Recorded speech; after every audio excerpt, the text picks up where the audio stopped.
코스피가 4,700까지도 볼 수 있는 상황이라고 하고, 그리고 더 중요한 게 이겁니다. 네, 안녕하세요. 주식은 역시 기리기리새 기리십니다. 안녕하세요, 기리분들. 자, 글로벌 증시가 계속 좋은 흐름을 나타내는 것 같습니다. 오늘 우리나라는 조금 조정을 받는 모습이지만 이 와중에 또 2차전지가, 특히 삼성 SDI가 너무 뜨거웠죠. 왜 그렇게 또 좋았는지, 그리고 지금 증시 최근 들어 많이 오른 건 사실인데 여전히 먹을 게 많이 남아있다, 그 이유가 뭔지 등등 또 한번 재밌게 공부해 보도록 하겠습니다. 같이 공부하시죠. 렛츠 기릿. 첫 번째입니다. 어제 미국은 상승. 자, 글로벌 증시는 계속 올라갑니다. 어제 미국은 미중 정상회담을 앞두고 낙관론이 나왔다고 하는데요. 미국 증시 모두 상승 마감, 나스닥은 1.8%나 올랐죠. 그리고 반도체도 좋았습니다. 퀄컴은 엔비디아에 대항할 AI 칩 출시를 예고하면서 급등했는데, 그런데 분명 과거였다면 엔비디아는 오히려 하락했을 수 있거든요. 새로운 경쟁자가 나타나는 거니까요. 하지만 이제는 AI 시장에 대한 낙관이 너무 커지다 보니까 출시하면 좋지, 다 같이 먹고 살아, 이러한 얘기가 나오는 건지 엔비디아도 오히려 3%나 상승했다고 합니다. 그리고 테슬라도 좋았다고 합니다. 4%나 올랐으며 1조 달러 보상안 통과 기대감이 나타났다고 하는데 조금 뒤에 여기에 대한 이야기를 조금 더 깊게 보도록 할게요. 다음입니다. 금값은 하락 중. 금값이 지속적으로 하락하고 있습니다. 어느덧 4,000달러가 깨지는 모습이 잠시 나타나고 있는데요. 지난번에 우리가 공부했던 자료에 의하면은 과거의 금이 마이너스 5% 이상 떨어진 적이 그렇게 많지 않았었는데, 그런데 그때마다 항상 몇 개월 정도의 조정, 왼쪽이 월봉이거든요. 그런데 보시면은 고점에서 마이너스 5% 하락하면은 최소 1년간은 오른쪽으로 기어가는 모습, 그리고 몇 개월간은 떨어지는 모습을 나타낸 걸 확인할 수 있었습니다. 그렇기 때문에 이번에도 그렇지 않을까, 이런 얘기가 나타났었죠. 그리고 이렇게 또 하락하다 보니까 여러 전문가들은 이제 3,500달러까지도 열어둬야 된다, 이런 얘기를 하고 있는데, 하지만 그거를 정확히 맞출 수는 없고요. 다만 장기적으로는 금값이 올라가는데 많은 사람들이 동의한다고 합니다. 금리 인하도 금이 이제 더 올라갈 수 있는 좋은 환경이며, 추후 증시가 최근 과열된 거 아니냐, 이런 얘기가 나타나고 있잖아요. 그러다 보니까 언젠가는 증시가 살짝 조정을 받을 때 또다시 안전자산 선호도 나타나겠죠. 그때를 대비한다면은 어느 정도 금값이 하락한 이후에 그때 줍줍하는 전략은 사용을 해볼 수 있겠습니다. 다만 지금은 아니고 왼쪽에 보다시피 한 2, 3개월 정도는 최소 지나고 난 다음에, 그러니까 크리스마스 다음이겠죠. 그때쯤 금값이 지금보다 조금 더 떨어져서 3,800달러 그 정도 되어 있다면은 내가 한번 금을 사도 될까, 이런 고민을 그때 시작해보시면 좋을 것 같습니다. 자, 최근 금값 1년 차트를 보시면 많이 올랐습니다. 2,500달러에서 1년 동안 2,500달러에서 4,400달러까지 올라갔다가 최근 좀 며칠간 쭉 떨어져서 고점 대비 9% 하락했는데요. 아까 봤다시피 어떤 전문가는 3,500달러 이 라인까지 하락할 수 있다, 그러니까 몇 개월 전 고점 라인이죠. 그 라인까지 하락할 수 있다는 건데, 이런 아이디어를 바탕으로 내가 만약에 금을 살 거라면 언제쯤 사야 될까, 이런 고민을 해보시면 될 것 같습니다.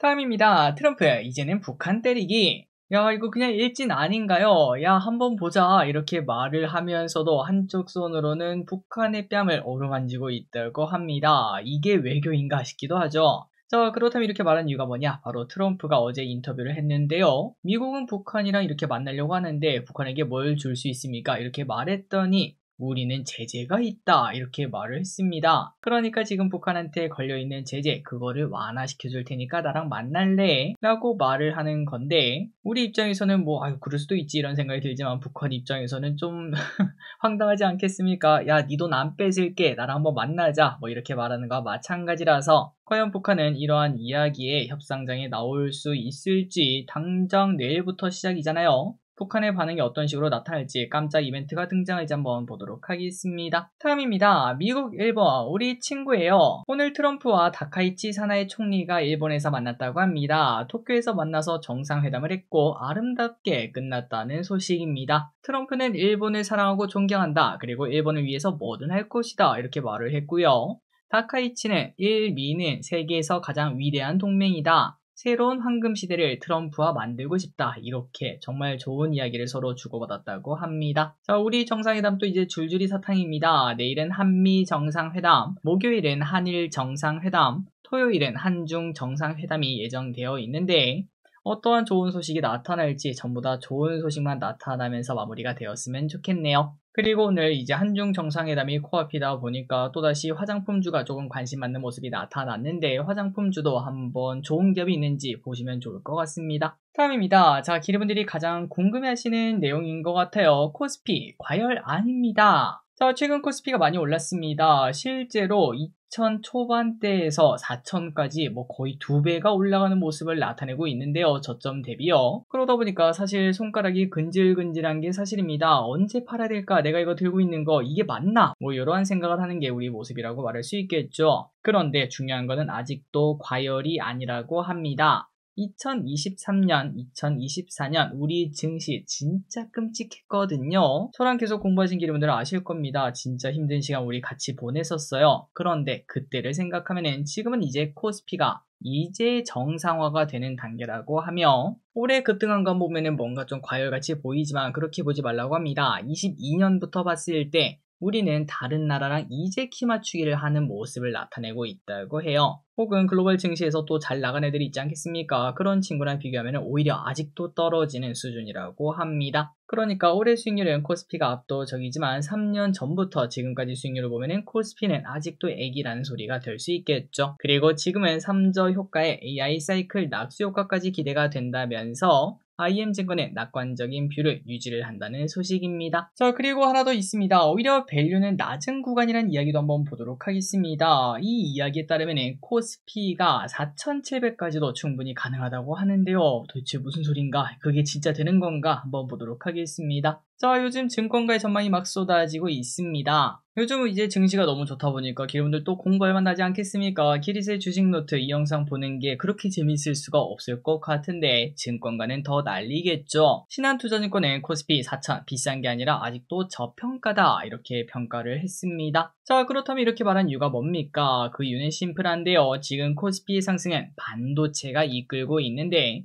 반도체 실적이 대폭 증가하는 구간이다 보니까 부담이 없다고 합니다. 그래서 지금 코스피가 4000인데도 예상퍼를 보면은 11.5배밖에 안 된다고 해요. 그래서 내년 말 예상퍼 10위까지 본다면은 코스피가 4700까지도 볼 수 있는 상황이라고 하고 그리고 더 중요한 게 이겁니다. 실적 전망이 더 높아지는 경우는 어떡할 거냐 이러한 얘기도 나타난다고 하는데 반도체 슈퍼사이클일 때는 실적 전망이 계속 높아지는 거 기름들이 조선주, 전력섭이 맨날 보지 않겠습니까? 전망 계속 높아집니다. 매 분기 실적 맨날 서프라이즈 내고요. 만약 그런 상황이 나타나면 지금 코스피 퍼가 9밖에 안 되는 상황일 수도 있다 이렇게 말을 하더라고요. 그리고 그때가 되면 코스피 5000 그거는 진짜 꿈이 아니고 현실이 될 수도 있겠습니다. 자, 그래서 여기까지 정리를 해보면은 내년에는 지금보다 증시가 더 좋을 확률이 높다라는 건데 특히 그 중심에는 반도체가 있다는 거 여러분들도 계속 고민할 필요가 있겠네요. 다음입니다. 삼성전자 목표가 135,000원. 자, 슬슬 삼전 목표가 15만원 가까워지죠. JP모건의 목표가를 10만원에서 135,000원으로 상향 조정을 했습니다. 근거는 이제 1위 앞을 정도인데요. 내년 디램 가격이 26% 폭등을 예상한다고 합니다. 그러니까 삼전 그냥 역대급 실적이 예상. 지금 주가는 실적에 기반한 상승이라는 거죠. 그리고 HBM 기대감도 있습니다. 결국 시간 문제라고 볼 수 있겠죠. 다만 이게 늦춰지면 늦춰질수록 주가 흐름에는 악영향을 줄 수도 있고 만약에 빨라진다면은 오히려 더 급등하는 그러한 시나리오도 가능할 수 있겠네요.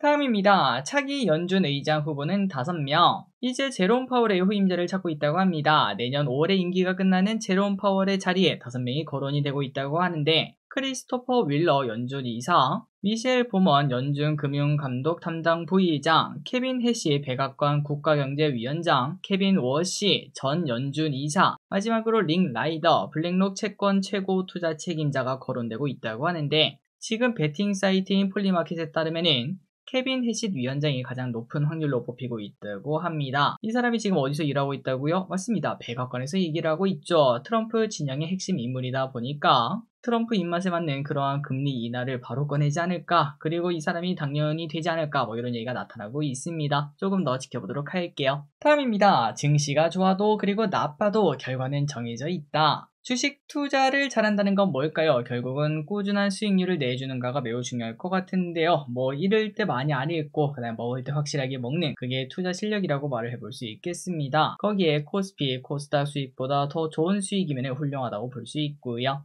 자, 그리고 우리가 과거에 봤던 자료 기억나시나요? 증시가 애매할 때 봤던 자료인데 남자 그리고 여자 중에서 수익률이 좋은 건 누구냐? 바로 여자였습니다. 그러면 수익이 나쁜 거는 당연히 남자였고요. 그 차이가 뭐였냐? 바로 엉덩이였죠. 남자는 보통 단타를 치다 보니까 수익률이 나빴고 여자는 그냥 들고 있다 보니까 수익률이 좋았던 거. 그런데 중요한 거 그때는 증시가 나빴잖아요. 그런데 지금 증시가 좋을 때는 어떤 거 봤더니 야 달라진 게 하나도 없습니다. 똑같아요. 증시가 이렇게 좋아도 남자는 엄청난 회전율을 보여주며 잠시도 그 주식을 가만히 두지 못하고 샀다 팔았다 하면서 수익률을 계속 까먹었고요. 그런데 그 반면 여자는 그냥 쭉 들고 있으면서 엄청난 수익률을 보여줬다고 합니다. 자, 왼쪽에 이거는 NH투자증권에서 나온 자료인데 진짜 충격적인 게 올해 국내 주식 수익률 탑 10을 봤을 때 1등부터 5등까지가 여자예요. 1등이 60대 이상 여성, 2등이 40대 여성, 3등이 50대 여성, 4등이 30대 여성, 5등이 20대 여성, 그리고 충격적인 건 6등부터 10등까지가 그냥 전부 다 남자였고, 그렇다면 남자 중에서 가장 주식 투자를 못한 사람이 누구냐? 바로 20대입니다. 20대. 많은 정보를 보면서 빠른 투자를 하고 좀 스마트할 것 같지만 실상은 수익률이 안 좋았다는 것도 확인할 수 있죠. 자, 그래서 이제 이 자료를 보면 느끼는 건 딱 하나입니다. 내가 만약에 주식 투자 수익률이 올해 좀 별로예요. 만약 그렇다면은 1번, 내가 만약에 좀 단타를 많이 치고 있는가? 그게 가장 큰 이유일 수 있고요. 그리고 2번, 남성 순매수 1등이 뭔지 아시나요? 바로 고버스입니다. 고버스. 다른 사람들은 전부 다 증시 상승에 베팅하고 있는데 남자는 꼭 이제 그런 것들이 좀 있나 봐요. 저도 이제 옛날에 야 이거 뒤로 가는 거 먹으면 진짜 2배다 뭐 이런 도전 정신과 함께 그런 투자를 해본 적이 있었는데 그런 것처럼 남성 투자자가 가장 좋아하는 종목이 바로 고버스였다고 합니다. 어쨌든 내가 만약에 곧버스를 사서 올해 수익이 안 좋다. 만약 그렇다면은 주식 투자는 아내분에게 맡기시는 게 더 좋을 수도 있을 것 같습니다. 다음입니다. 오늘 또 2000지 매우 좋았는데 오늘 또 공부해야겠죠. 오늘 공부는 삼성 SDI 정리로 대체하도록 하겠습니다. 자, 삼성 SDI가 폭등했습니다. 오늘 또 공부를 안 할 수가 없더라고요. 그래서 삼성 SDI가 급등한 이유를 보면은 일단 왼쪽에 보시는 것처럼 실적은 쇼크였습니다. 작년 3분기에 흑자였거든요. 그런데 올해 3분기는 적자죠. 그것도 6천억 적자. 그리고 이 실적은 생각보다 더 나빠서 조금 충격이었는데요. 그런데 오늘 주가가 10%나 급등했습니다. 그 이유가 뭔가 봤더니 바로 ESS에 대한 기대감이 주가를 저 위로 올렸다는 소식. 자, ESS에 대해서 뭐라고 했는가 봤더니 ESS 시장이 폭발적으로 성장할 것을 예상한다라고 했습니다. 2030년까지 ESS 쇼티지가 나타날 수 있다고 하고요. 그래서 ESS를 중심으로 실적 개선이 나타나지 않겠나. 삼성 SDI는 이제 미국 내 ESS 캐파를 확대시키겠다 이러한 얘기를 했다고 합니다. 그리고 로봇에 대한 이야기도 했는데요. 자, 로봇 같은 경우에는 무게가 진짜 중요하지 않겠습니까? 애가 서 있어야 되니까요. 그렇기 때문에 그냥 아무 배터리나 쓸 수 없겠죠. 당연히 고성능 배터리가 필요한데 삼성 SDI의 원형 배터리가 그 중심에 설 것으로 적극 대응하겠다 이렇게 말을 했다고 합니다. 자, 그래서 오늘 이제 2차전지를 보시면은 ESS 중심으로 급등하는 모습이 나타났는데, 저 삼성 SDI 차트를 보시면은 주봉을 보면 이제 시작이라는 걸 확인할 수 있습니다. 아직까지도 갈 길이 멀어요. 그리고 요즘 ESS 하면은 가장 먼저 떠오르는 게 한중의 CS, 이런 기업이 떠오르더라고요. 이 기업의 주가도 흐름이 좋은 걸 확인할 수 있습니다. 2차전지 계속 공부하도록 할게요. 다음입니다. 자, 이 내용은 좀 중요할 것 같은데요. 11월 6일이 진짜 중요한 날이 될 수 있다고 합니다. 테슬라 주총이 열리기 때문이죠. 자, 11월 6일엔 테슬라 주총이 있는 날입니다. 이 날이 주목되는 이유는 바로 미국 역사상 최대 규모의 보상안이 안건으로 상장되었기 때문인데 그 규모가 어느 정도인가 봤더니 1조 원도 아니고 1조 달러라고 합니다. 우리나라 돈으로 1400조 원. 야, 이건 뭐 하루에 몇백억씩 써도 다 못 쓰겠다 이런 생각이 들 정도인데요. 아니 길이 근데 이거 너무 큰 거 아니야? 이렇게 큰 거 주고 나면은 기업 입장에서도 손해 아닌가 뭐 이런 생각이 들 수도 있어요. 하지만 이제 기업들이 아시다시피 테슬라는 사실상 머스크가 없으면은 움직이기 어려운 그런 회사라고 말을 해볼 수 있겠습니다. 버크셔 해서웨이의 본체가 워렌 버핏이다 뭐 이런 거랑 똑같다라고 볼 수 있겠죠. 그러다 보니까 테슬라에 집중해라 이러한 의도로 해석이 된다고 하는데 자, 그런데 중요한 건 이겁니다. 지금 이제 이 보상안이 줄지 안 줄지 확정이 되지 않았다는 거, 그리고 거기에 따라서 주가 흐름이 조금 크게 움직일 수 있다고 하는데요. 관련된 내용을 조금 더 설명드리자면은, 테슬라의 보상안은 사실 이번이 처음이 아닙니다. 2018년에 이미 CEO 보상안이 제안된 적 있었고 주총을 통과했었어요. 그리고 그때 당시만 하더라도 터무니없다 이런 얘기를 했지만 테슬라는 꿈의 주식으로 바뀌며 조기 달성하는 모습까지도 나타냈습니다. 그러면 이제 그때 당시 CEO 보상안 머스크가 받았겠군요 라는 생각을 했는데 그게 아니었어요. 그때 당시 소액주주가 법원에 소송을 제기했고 24년 1월 30일 델라웨어 법원에서는 네 말이 맞다, 이거 무효다 이렇게 말을 했었습니다. 머스크 당연히 빡쳤겠죠. 아니 길이 근데 머스크가 이걸 못 받는 거랑 우리는 도대체 뭔 상관이야 라고 생각을 했는데 그게 주가가 움직이기 때문에 상관이 있습니다. 그때 당시 테슬라는 수요 둔화에 대한 우려로 이미 주가가 하락하고 있던 와중에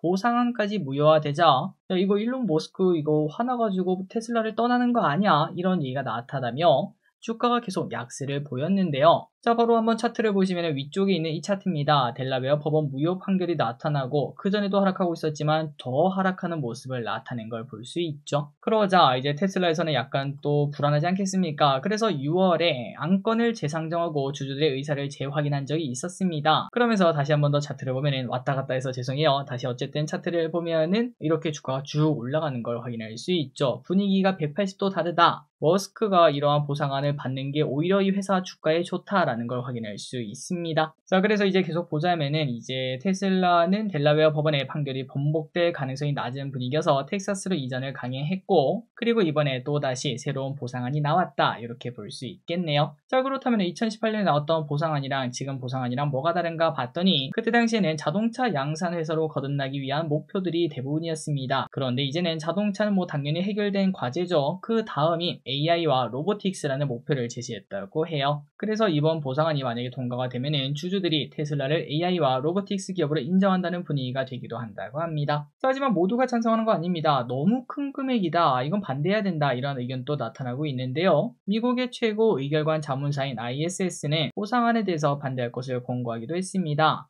하지만 또 그 반면 보상안이 만약에 통과가 안 되면은 진짜 머스크 테슬라 떠날 수도 있다. 그냥 다른 데 가가지고 지가 AI 만들고 로봇 만드는 거 아니냐 이러한 우려도 나타나고 있어서 오늘 11월 6일 이게 통과가 되는가 안 되는가가 테슬라 주가에 큰 영향을 줄 수도 있겠습니다. 과연 통과가 될 수 있을까요?